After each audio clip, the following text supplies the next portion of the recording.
Welcome once again to our webinar, Breaking the Silence, Understanding and Preventing Suicide in the Workplace.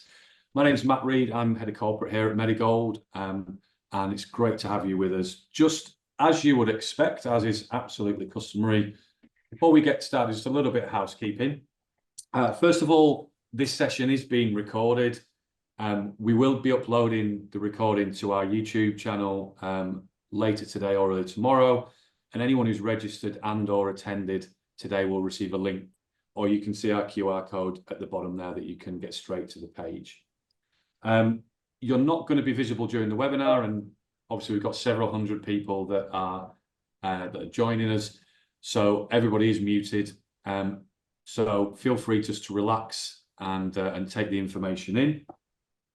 We will be hopefully making some time for Q&A in the last sort of 10 to 15 minutes. So Barry and Alice will be on hand to answer any questions that you may have. So feel free to pop any questions into the Q&A box at the bottom of the screen, and we'll do all we can to answer them. We may not be able to answer every question, but we'll do our very best depending on time.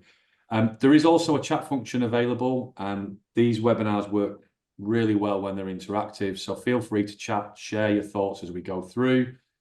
And last of all, we do get asked quite a lot about whether we can share the slides following these. Now, these webinars, whilst they are free, they are commercial products, so we don't share the presentation as such. But like we said, we will be sharing the link to the video recording, and you can feel free to share that amongst colleagues or anybody else.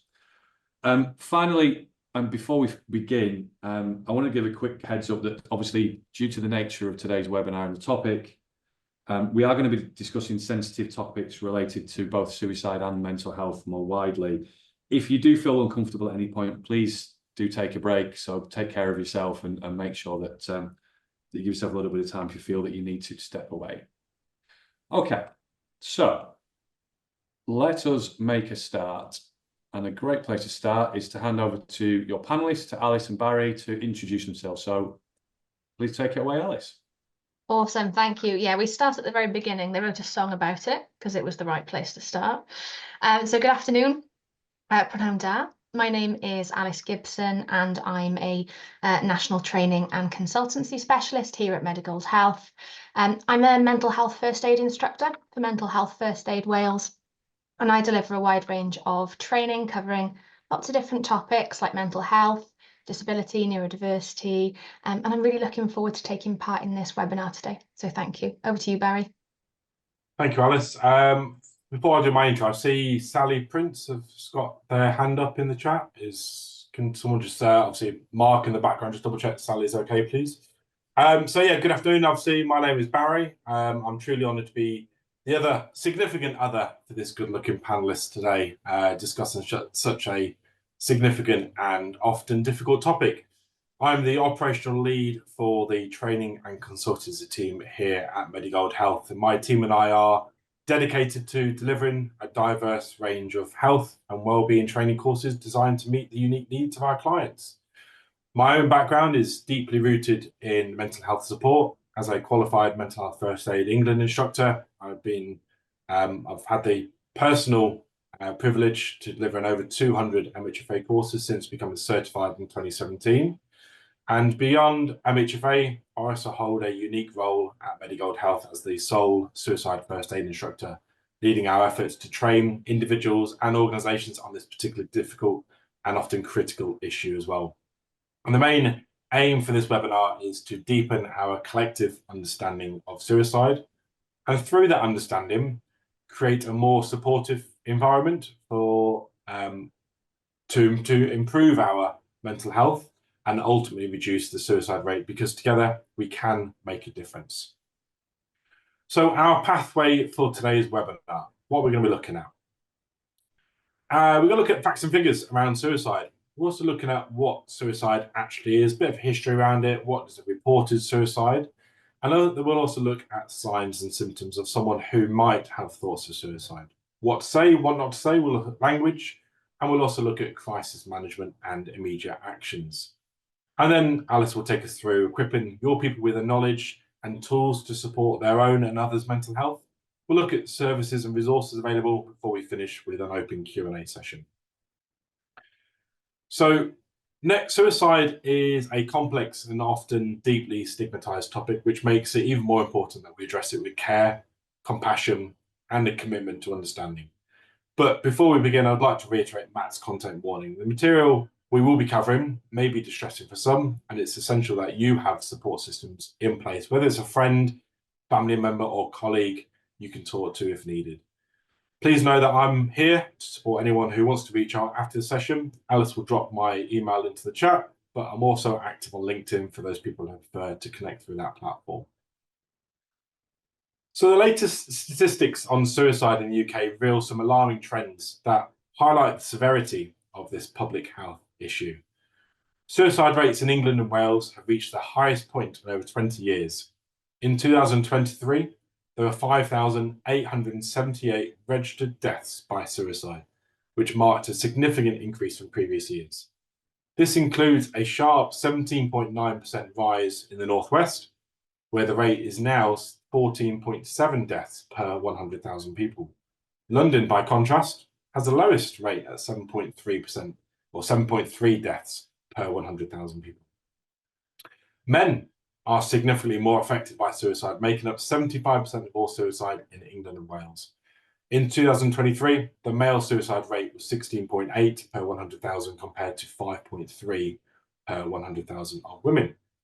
And specifically, men aged 45 to 64 are particularly at high risk.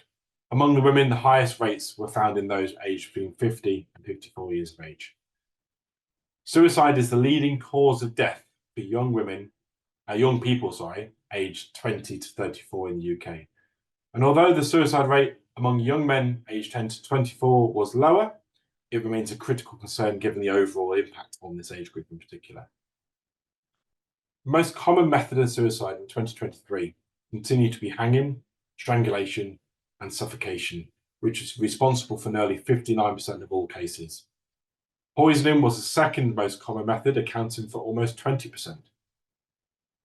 Certain professions have a higher suicide rate, with male construction workers being particularly vulnerable. Their suicide rate is significantly higher than the average, national average, which reflecting the mental health challenges faced in this industry. So these statistics underscore the critical need for targeted mental health interventions, better support systems, and public awareness to address and prevent suicide across the UK. So there are persistent myths and misconceptions about suicide that contribute to stigma and therefore can prevent individuals from seeking the help they need. And addressing these myths are crucial for fostering a more supportive environment for those who struggle with suicidal thoughts. 5 common myths about suicide that I've personally heard people say. Suicide happens without warning.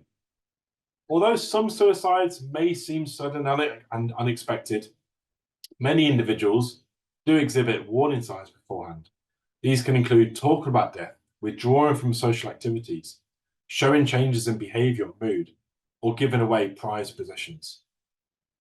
Another myth, talking about suicide engages it or encourages it at least.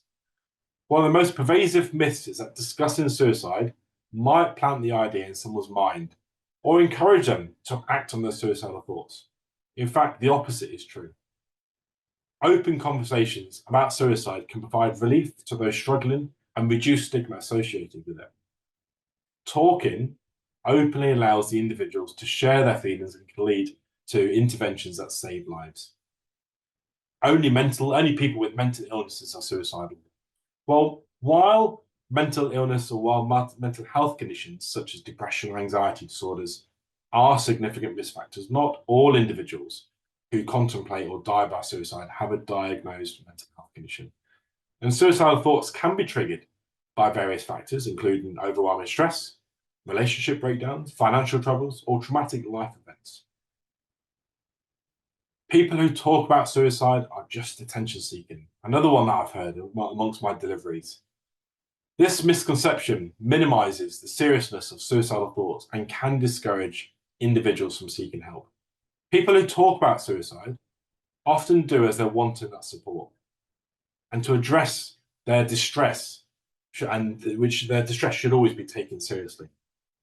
Research shows that many people who die by suicide has previously spoken about their intention or displayed those warning signs, and dismissing these signs as mere attention seeking can lead to tragic outcomes. Once someone decides to attempt suicide, nothing can stop them. This fatalistic view suggests that suicide is inevitable once a person has made up their mind. However, many people who feel suicidal are ambivalent about ending their own lives and are often looking for an alternative way to ease the pain.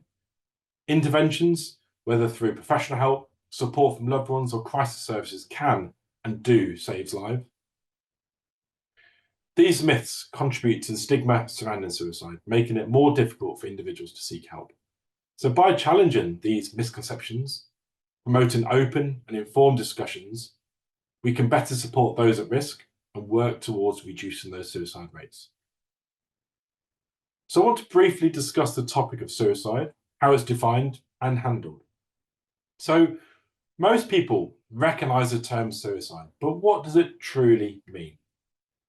In the UK, a reported suicide refers to a death officially recorded following investigation by the coroner, who determines that the deceased intentionally took their own life. Suicide is a deeply tragic event, and often reporting follows legal procedures, ethical standards, and respecting both the deceased and their family. It also plays an important role for contributing to national public health statistics and suicide prevention efforts. So when a death is sudden, unexplained, or suspicious, it's referred to the coroner for investigation. In potential suicidal cases, the coroner's case or coroner's role is to determine the cause of death, whether it was intentional. So this is done during or through an inquest.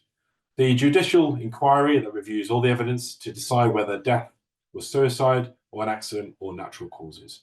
And the coroner's conclusions are significant as they influence how the death is officially recorded.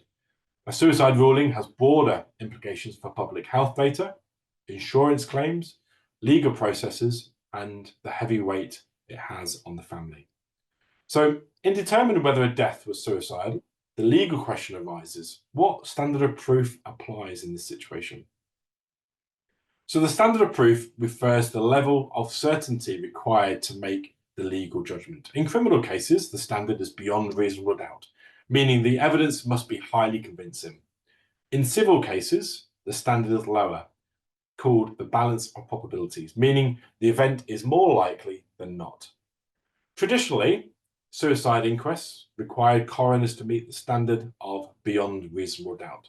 This was likely due to the criminal associations suicide once had, as it was illegal in the UK until the Suicide Act of 1961, which decriminalised it. Up until then, it was called self-murder, and people were arrested for attempted self-murder. People were sent to prison for attempted self-murder. But in 2019, a Court of Appeal ruled changing the legal framework for suicide determinations, which this shift reflected that the fact that inquests are fact-finding exercises, not criminal trials. And the coroner's aim is to provide an accurate determination of the cause of death rather than assess guilt.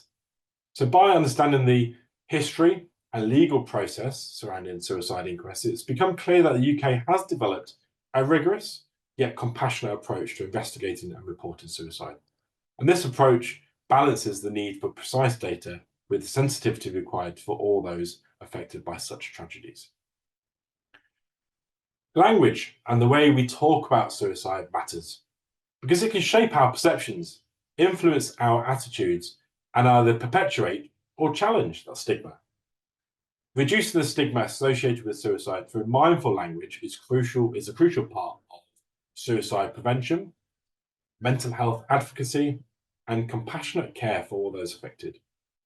Certain terms and phrases, although while commonplace, can perpetuate harmful stereotypes and further isolate individuals who are struggling. And these terms can suggest that those who die by suicide are at fault, or they've committed an immoral or illegal act. The phrase committed suicide is rooted in that historical criminalization of the act, as committed implies a crime or a sin. Even though suicide is no longer illegal, this language reinforces the notion that suicide is morally and legally a reprehensible act. For those people who have lost loved ones due to suicide, or individuals struggling with suicidal thoughts, hearing committed suicide can reinforce feelings of shame, guilt, and failure. So died by suicide or took their own life are neutral terms and emphasize the tragic nature of the death without attributing blame or criminal intent. We've also got successful or failed suicide attempt. So using terms like successful or failed describes suicide attempts which can be highly problematic. So referring to a suicide attempt as successful implies that death is an achievement, while calling an attempt failed can suggest inadequacy or incompetence.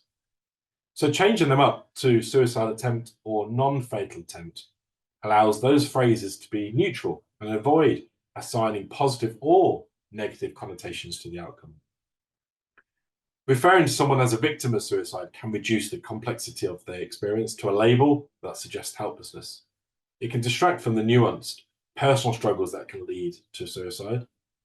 So use a language like person who died by suicide, or simply the person's name. This language humanizes the individual, emphasizing their personhood and respecting their memory as well. The phrase for cry for help is often used to describe a non-fatal suicide attempt or self-harming behavior. While it can accurately reflect that a person is seeking help, it can also minimize the seriousness of their distress and suggest that their actions are manipulative or attention-seeking. So change it up for person seeking help or person in distress. These alternatives acknowledge the person's or the individual's need to help or for help without dismissing the severity of the situation. So changing the way we talk about suicide is a vital step forward to fostering understanding, empathy, and hope. A person in a suicide crisis might not always explicitly express their intent, but there are usually key indicators which can help you recognize the risk and take action. It's important to approach the situation with urgency, care, and ultimately compassion as well. As a friend, family member, or colleague, being aware of these signs can make a life-saving difference. So by using our senses, we can observe potential warning signs and better understand if someone is at risk. So some top tips of how to interpret these clues through what we hear, feel, see, and know about this person's life. So watching their actions. People considering suicide often exhibit changes in behavior that can be detected if you're attentive. And these actions can range from subtle to significant, but they're almost always out of sync with their usual behavior. So look for things like putting affairs in order, making amends, increased isolation, or writing a will or suicide. Self-harm, risk-taking behaviors, and engage in reckless or self-destructive behaviors such as self-harming, drug or alcohol use, or driving dangerously. And these actions might be coping mechanisms for emotional pain or signals that show a lack of concern for their own safety. Maybe look at hearing their thoughts. So often people contemplating suicide will say things that hint at their internal struggle, either consciously or unconsciously. So pay close attention to what they say. You can discern how they're feeling emotionally, mentally. Phrases like, no one will miss you when I'm gone. I don't want to live anymore. I just can't handle things anymore. It'll soon be over. And one that I personally use is, I'm sorry for being a burden. These comments, especially being repeated and often expressed with intensity, can reveal a person's deeper mental state. Even offhand remarks can be taken seriously because they may indicate an ongoing contemplation of suicide. So stressful life events can significantly elevate a person's risk of suicide. These external pressures can create emotional turmoil, making it harder for someone to cope. So consider whether the person has experienced or is currently facing any of the following, such as loss or grief, bullying or abuse, deteriorating health, chronic illness, disability, or any significant health decline can lead to feelings of despair. So these circumstances don't affect everyone in the same way, but for someone already vulnerable, they can tip the balance toward despair. One of the most subtle yet profound ways to recognize someone is in crisis is through that instinctive emotional response. You might have a gut feeling that something's not quite right with that person. So even without them saying anything, you may sense their distress through their feelings of worthlessness or hopelessness, sudden emotional shifts, or out of character behavior. So if you notice any combination of these previous signs, whether through feelings, words, actions, or life events, or even have a gut feeling, taking action is essential. Initiating a conversation with someone who might be having thoughts of suicide can be incredibly difficult, but is a critical step in crisis prevention. So first and foremost, stay calm. Your calm presence is one of the most important factors in de-escalating a crisis. While it's natural to feel anxious or overwhelmed when someone you care about is in danger, maintaining a steady demeanor often creates a safe environment where they feel understood and supported. Stay with that person. If that individual is physically present, don't leave them alone. If the crisis is happening remotely, such as during a phone call or online comms, keep them engaged while seeking help.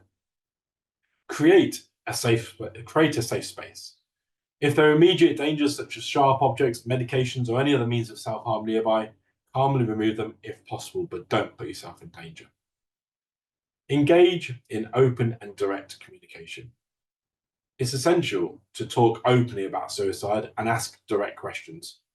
One of the fears early on is about mention suicide might put the idea in someone's head, but research has shown that asking about suicide can actually reduce the risk by opening a channel for a person to express their feelings. So ask direct questions. Use straightforward language like, are you thinking about suicide? If that helps, put that question into context. Asking these questions shows that you're not afraid to discuss their feelings, you're not afraid to use the S word, and that you take their distress seriously.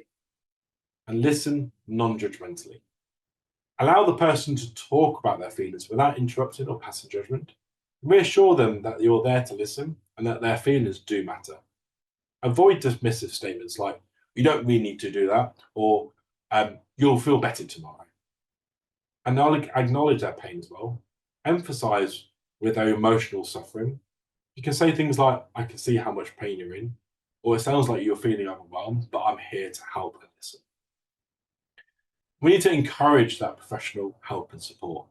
So once a person has expressed their feelings and you have a clearer sense of their risk level, it's essential you connect them with the professional services. Obviously in the UK, there are several immediate support options available, 999 or 112. Obviously, if the person is in immediate danger of harming themselves, call the emergency services straight away. The police, paramedics, crisis intervention teams can be dispatched to ensure the person's safety. Or you've got NHS 111, GP contact, mental health crisis team, or you've also got the Samaritans on 116, 123. If the person has expressed an intent to harm themselves or has access to lethal means, such as medications, weapons, it's important to remove or limit access to those items. So hiding medication, removing sharp objects, ensure the person does not have access to alcohol or drugs. Involve other people if needs be. If it's not possible to remove those, call the emergency services for assistance. Stay engaged until that help arrives. We know how lengthy help can be and professional help and services can be to take to arrive. So once professional support is on its way, continue to engage with the person. Keep them talking. Try to distract them from the distress without minimizing their feelings, and ensure that they know that help is coming and that they're not alone in this moment. Remind the person that they're not a burden and that we do care about their well-being. Sometimes offering simple comfort words and phrases such as, I'm here for you, or we'll get through this together, can provide a huge sense of release. Be patient and attentive.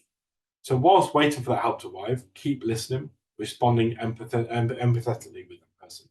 And don't rush the conversation or pressurize them into making decisions about treatment or future plans immediately. And once that immediate crisis has passed, follow-up is essential. After a suicide attempt or acute suicidal thoughts, the person remains vulnerable and will need that continued support.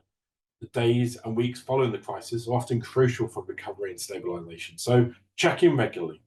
Help them create a suicide safety plan which should include warning signs, recognizing triggers which could indicate another crisis is looming, looking at coping strategies, contacts, and encourage that professional help.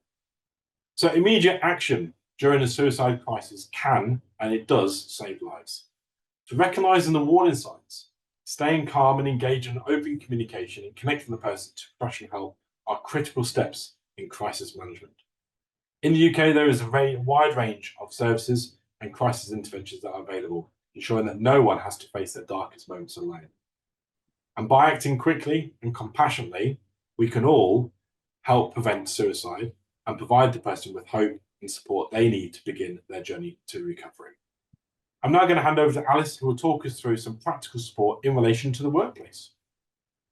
Thanks, Barry. That was really helpful. Thank you for that. Okay, then. So now on to me. Now, it's often the case that people experiencing suicidal thoughts will still be working while they're trying to manage their mental health and well-being.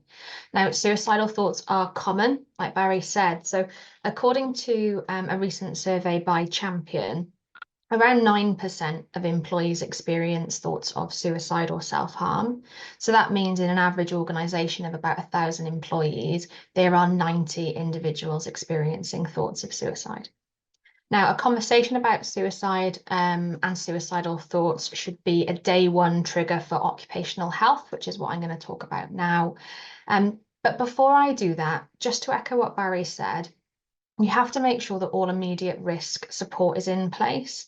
And from a workplace perspective, we have to make sure that that person's not in any immediate danger of self-harm or isn't a suicide risk. But once we've established that, then it is important for us to follow our supportive referral processes. So a referral to occupational health can support at any stage of a journey. So if if someone's off work, or if they're in work, or if they're returning to work after a period of sickness, occupational health should be considered. Now, it can make a huge difference to a person because putting the right level of support in place shows the individual that you are doing everything that you possibly can to make them feel supported during a crisis. And it is important to include the individual in that referral process because ultimately it is about them and it shows that you care. So there are a few key questions that you will want to include as part of that referral. So, for example, are they currently fit to be at work? Fully aware of the fact that that sounds like an obvious one, but lots of people do try to work through periods of crisis because potentially they feel like they need the distraction. But in reality, you do need to strip it back because if someone has been through a crisis situation, work potentially might not be the best place for that person right now. So we do need to look at it from all angles and all perspectives. We know work's good for our mental health. Yeah, especially when we work in a supportive environment and an inclusive environment. But as part of the referral, we need to assess ultimately what the priority is here. Now, you also need to consider what support you can actually put in place for a person in the workplace. Now, there's quite often lots of support available, and I will look at a few examples shortly, but it's important to allow the person to actually consider what type of adjustments might be beneficial for them and not just have us reel off a list of things that we think might help. A reduction in workload can be classed as a reasonable adjustment, albeit a short-term reasonable adjustment, because it might be beneficial to have a bit of wiggle room in that person's workload while the employee is getting their additional support in place. And speaking of additional support, if the person is currently taking any medication for their mental health, you do need to be mindful of some of the potential side effects that that medication can have. It's not about what they're taking. That's not really relevant. It's more how what they're taking is affecting them. So as lots of us probably know by now, there are lots of common side effects to this kind of medication that's commonly prescribed for poor mental health and to people in periods of crisis. And that can be things like insomnia, mood swings, drowsiness, appetite changes. So we need to factor those in. Now, whether people have stayed in work or are returning to work after that period of sickness, we need to consider what environment that person is going to be in. Now, while reasonable adjustments are required under the Equality Act, realistically, any employer should want to put the right adjustments in place to support the workforce as a whole. Now there's a list on the screen. It's a small selection of some of the adjustments that can be utilised to support someone who either has or is experiencing poor mental health or suicidal thoughts. But if we just consider a few of them, what we can do is then ultimately look at what some of those benefits could be for the individual. So as I stated previously, reduced workload. It sounds really simple, but it can be incredibly effective. So temporarily reducing a person's workload can allow them to focus on what's important, both in their jobs and in their personal lives. Now, like I said, it's a short-term adjustment, but it can make a significant difference, because if someone's trying to juggle their job, their appointments, and their physical and emotional well-being, sometimes their workload can be the thing that's tipping the scales. Now we've got flexible working hours. So I've just spoken about medication and some of the side effects. You know, if someone's having issues with sleeping or drowsiness when they first wake up, allowing a bit of flexibility in someone's start times or finish times can really help with things like productivity and confidence in the workplace. Or someone's anxiety might be heightened at the moment. So, you know, an example of flexibility there could be if you allow a person to travel outside of peak times, that could really help them, or even allow them to work from home for a brief period of time if that is reasonable for them. We can have a mentor or a buddy system in place that can be really useful. It's ultimately having a safe person. So it's someone that they can confide in or share when they're feeling overwhelmed.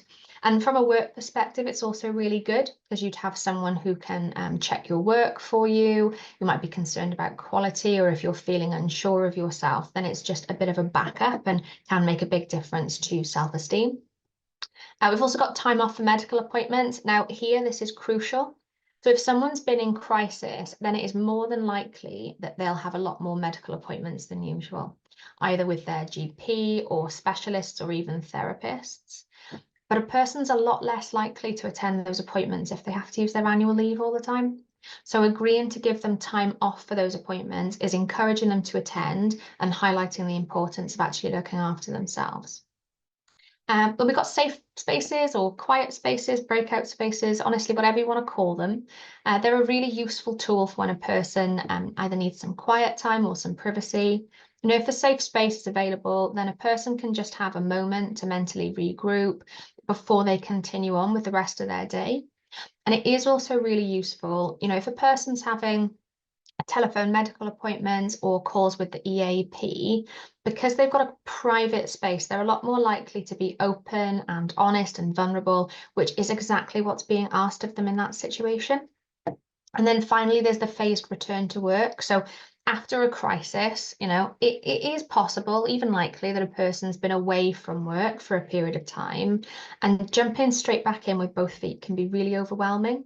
So it has been shown that a phased return to work and open lines of communication make managing those first few days or weeks of coming back to work a lot easier. And if we have some of the other adjustments in place too, then the individual is a lot more likely to feel like they're actually being cared for by their employer. So while I've just spoken about a reactive approach to when someone is or has been in crisis, what I'm now going to focus on is more of a proactive approach. So in other words, some kind of preventative strategies that you can actually implement as a business to try and reduce the impact that poor mental health has on work, and ultimately really educate and raise awareness across the business. So having this knowledge will help you intervene a lot earlier if someone's struggling. So hopefully we won't be reaching that distress or that crisis point. So we're going to start with the 3 isms, as I call them. So we've got absenteeism, presenteeism, and leaveism. Now, they can all be contributing factors to a mentally unhealthy workplace, so we need to be aware of all of them. Because mental ill health costs UK businesses about £45 billion annually. Yeah, 45 billion. And I'd hazard a guess to say it is probably higher than that for 2 main reasons. So one being that lots of people will take time off because of their mental health, but they'll say it's something else, like physical illness. And then the other reason is because people do experience physical symptoms when they're experiencing poor mental health. And it's probably a lot easier to say, oh, you know, I can't come into work today because I've got a migraine, than it is to be open and say, I can't come into work today because I'm depressed. Now, that 45 billion is predominantly made up of the 3 isms. Okay, so firstly, with absenteeism, that's when someone's off work due to their mental health. Because when someone isn't physically in the workplace, there are lots of hidden costs to a business, to the economy. So productivity is down, people are covering roles. So maybe other members of staff aren't at their most productive either. You might have to pay people like agency staff or temporary staff. And even just with those few things, you can see the costs adding up very quickly. So the human cost as well as the actual financial cost.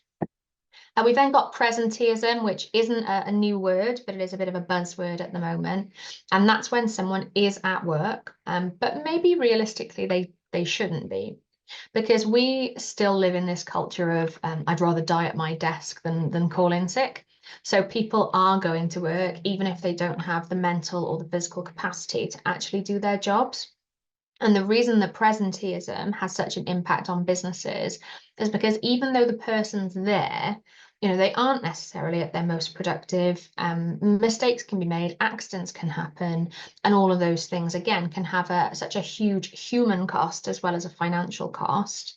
And finally, there's leavism, which is exactly what you think it is. On average, 300,000 people have to leave their jobs every year due to poor mental health. And it also costs an average of £30,000 to hire someone new. So if 300,000 people leave and it costs 30,000 to hire someone new and to replace them, that's an enormous amount of money. I'm rubbish at maths. I tried to put it into my calculator and it crashed. So honestly, that's saying something. Now, being aware of everything that I've just said is enough of a reason to want to implement the right strategies from a business perspective to actually look after the workforce. So what can we do? Yeah, what can we actually do to help? Now, if we've got the right policies and processes in place, it can make a huge difference to the culture of a business. And culture is really important because if you've got them in place, where are they? Do people actually know about them? Are they reviewed? Are they distributed regularly? Because cards on the table, you could have the best policies in the world, but if no one's read them, does it really matter? Yeah. There are lots of different ways that your policies and processes can actually support people with poor mental health. You need to look at the whole journey to employment within your company. So, for example, look at recruitment and onboarding. Are there ways that you can support people experiencing the symptoms of poor mental health through your recruitment process? Because remember, reasonable adjustments is something that can and frankly should be implemented at all stages of that journey. And if you're showing that you're an inclusive business from the word go, then you're a lot more likely to have a culture of inclusivity, openness, and honesty. So one consideration to make is, do the people actually involved in hiring and recruiting for the business have a high level knowledge of mental health and disability? Because realistically, they'll need that. If they want to create that inclusive process and know what adjustments to make as and when necessary, they need that foundation of knowledge. Now, during the onboarding process, what information do you gather? Where does it go? Do you actually do something with it?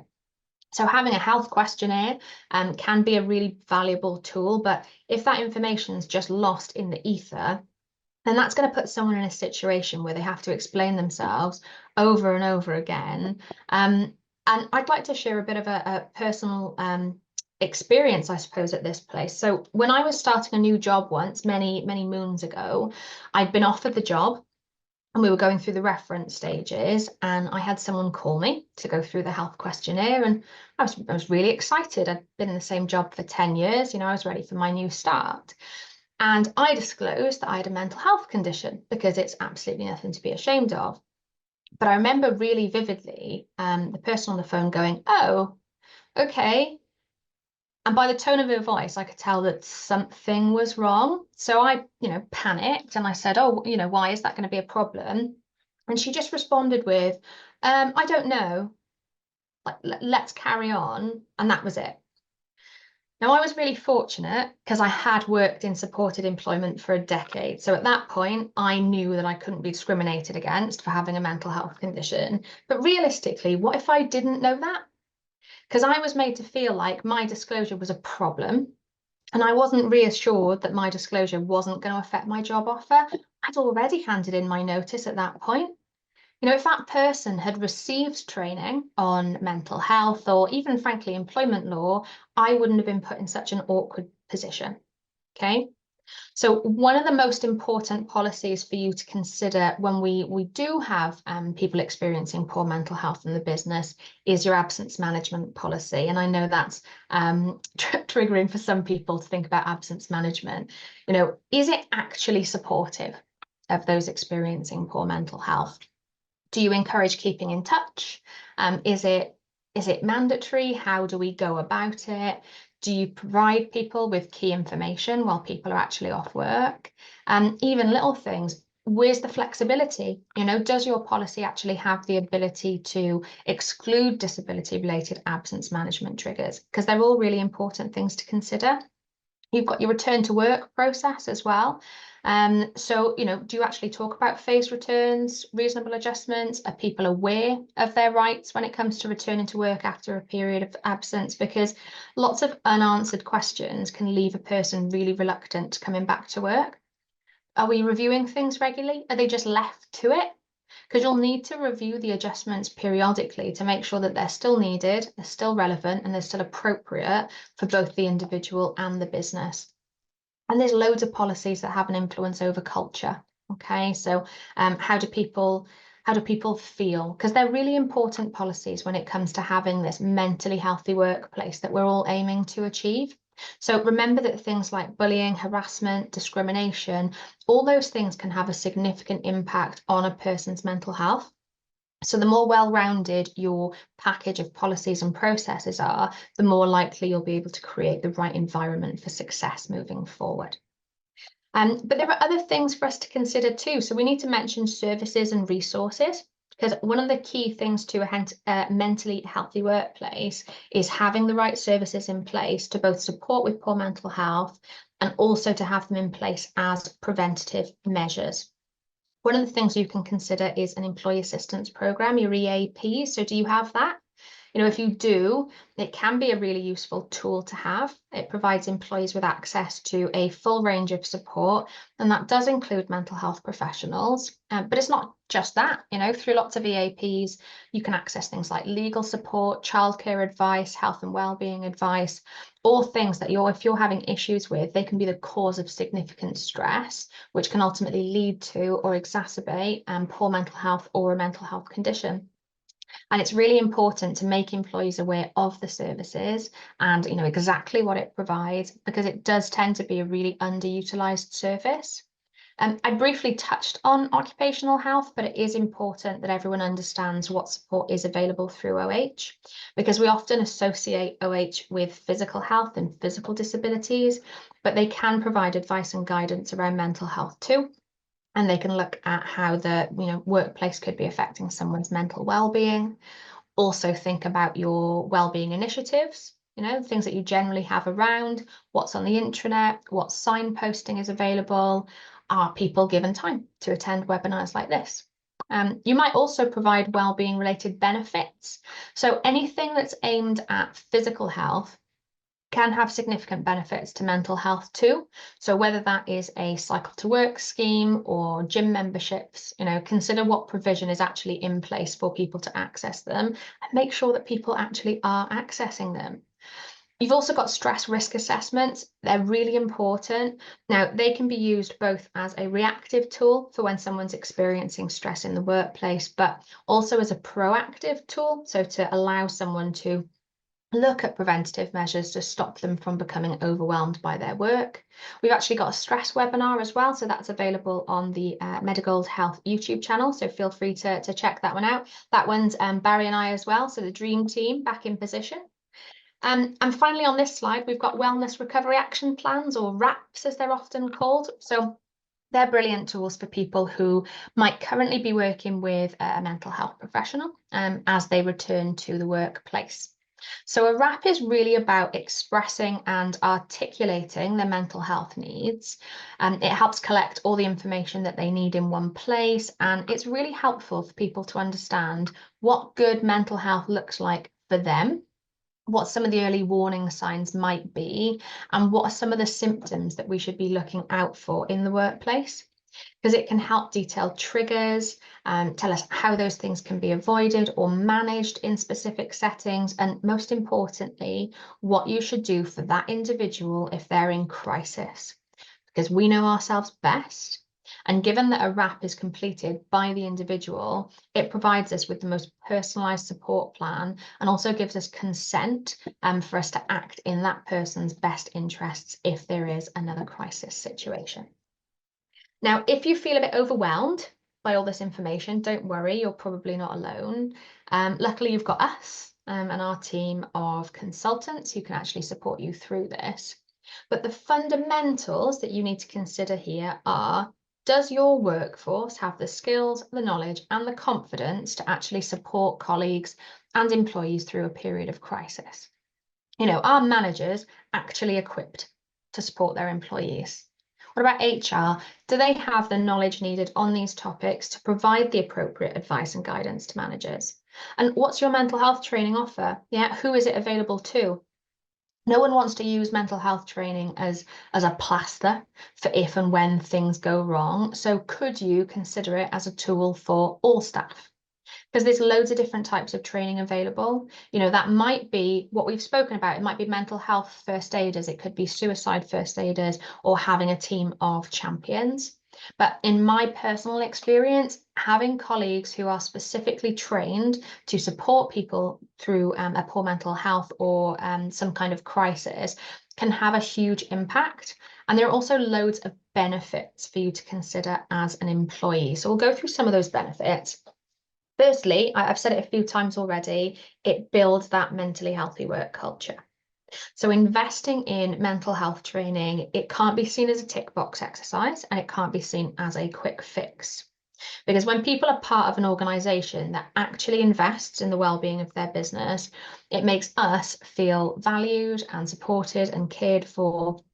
And it also does an incredible amount to tackle stigma surrounding the topics of mental health and suicide, because even though it's 2024 and we have made significant progress, there are still people out there who are afraid to speak up for fear of being judged or discriminated against, or even having future opportunities stripped away from them.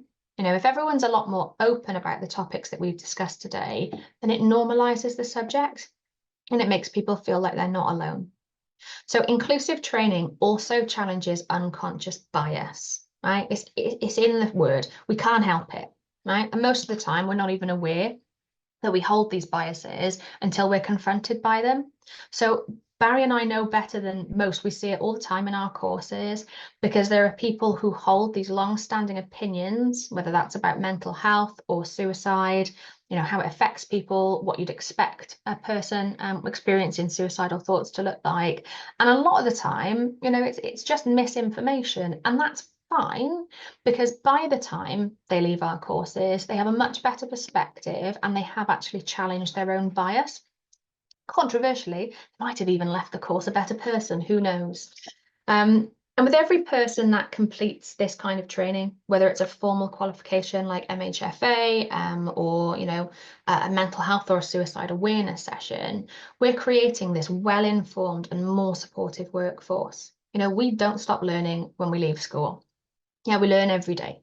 And businesses who actually support their employees on that learning journey are going to be seen as inclusive and supportive and frankly powerful businesses that people are going to aspire to work for. And it isn't just training. There are so many things that you can do as a business to actually build that mentally healthy culture.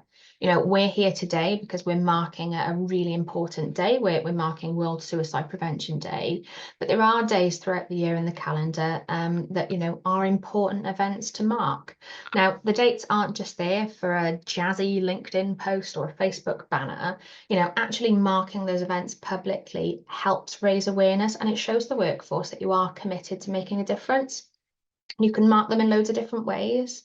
You know, you can do comms campaigns, you can do fundraisers, you can host awareness days, and it could be booking training sessions or just allowing people to attend lunch and learns or webinars and have senior leaders, you know, be visible across the business, because senior leaders aren't scary. They're just human beings like you or I, and we all have our own issues.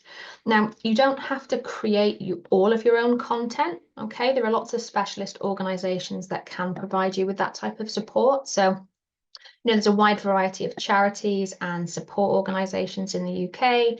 You've got some of your big hitters like Mind or Calm or Rethink. But remember, there are lots of smaller and more local organizations too. And we've got fantastic 24-hour helplines. We've got the text service Shout, and we've got the Samaritans, which are a wonderful organisation, and also Sane. There are lots of different apps. So some employers even use their subscriptions to these apps as part of their wellbeing offer. And so to name just a few of them, we've got Thrive, we've got Headspace, we've also got Insight Timer, and which are really good tools for practicing mindfulness and building resilience as well. So that's just as much of a proactive approach as well as a reactive approach. And there are loads of online resources too. Got the Hub of Hope, you've got Every Mind Matters. And just to highlight the Hub of Hope for a moment, you know, we're all logging on from different parts of the UK right now. So the Hub of Hope is the UK's largest database of wellbeing support services. So you can go on the Hub of Hope, type in where you're based and what kind of support you're looking for. And it will bring up all of those national, local, charity, peer, community support services that are available to you specifically in your area. So it is an absolutely fantastic resource, and everyone should bookmark it on their computer right now. And I literally mean right now. Give you a second. Now, we've covered a lot, okay? And I hope everyone's okay. Because the thing is, suicide affects us all in one way or another. And it's a topic that people avoid because it's taboo or uncomfortable to talk about. But if we keep avoiding it, then the stats just aren't going to get any better. Now, before we move on to our Q&A section, Barrie and I would like to share with you a really powerful video that just highlights the importance of checking in on those around us. And it's proof that suicide can affect anyone. So can we show the video, please, Matt?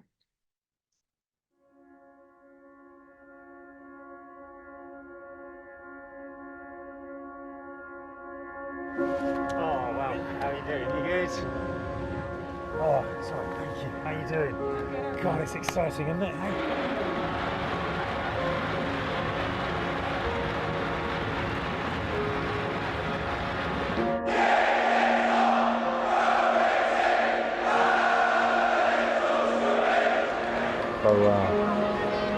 So, how's the week? You're okay? Yeah. Yeah.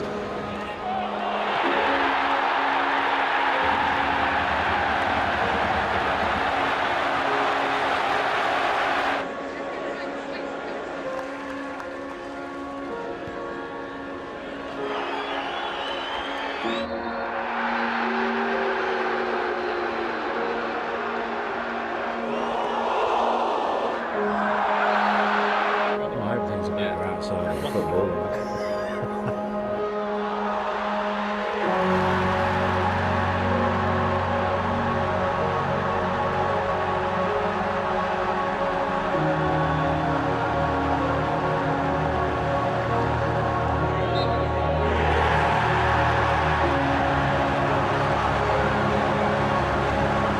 No, you can fit that. You can fit that. Oh, wow.